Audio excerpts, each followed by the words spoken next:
Recorded Books presents Dragon Slippers by Jessica Day George, narrated by Laura Knight Keating. The Brown Dragon of Carleaf. It was my aunt who decided to give me to the dragon.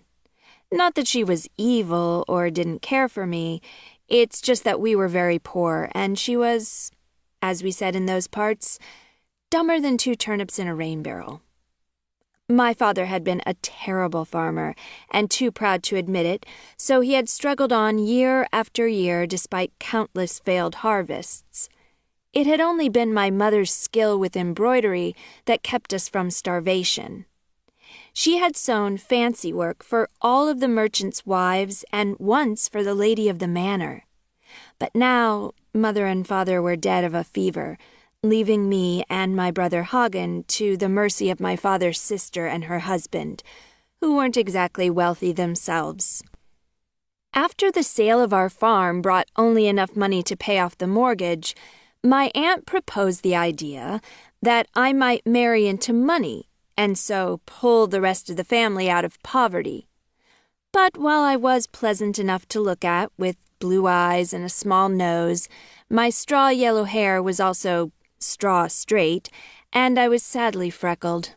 To be blunt, I was no beauty, and as I could not spin straw into gold or cry diamond tears, there was no reason for a wealthy suitor to overlook the fact that I had no dowry whatsoever.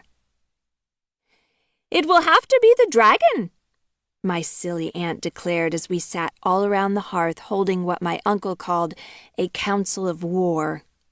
"Surely a brave, adventuring knight will save her from its clutches," she continued, "and then we shall all be taken away to live in his castle."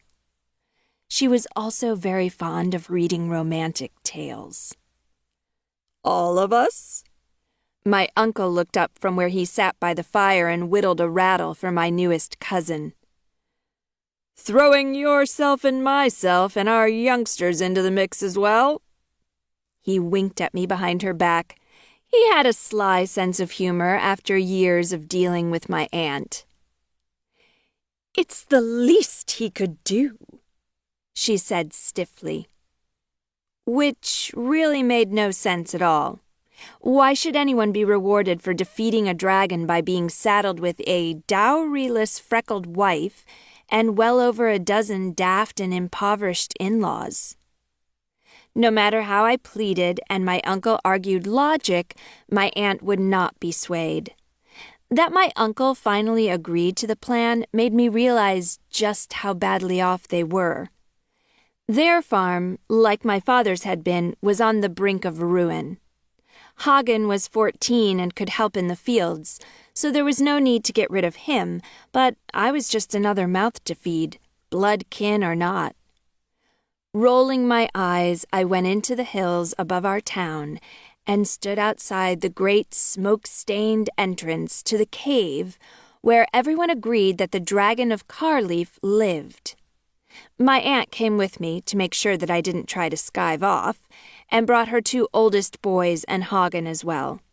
She promised them each a penny candy if they would pitch rocks at the cave mouth to awaken the dragon, once she was safely back on the trail to town.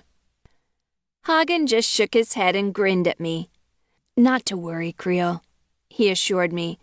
"All us lads dare each other to come up and yell at the dragon.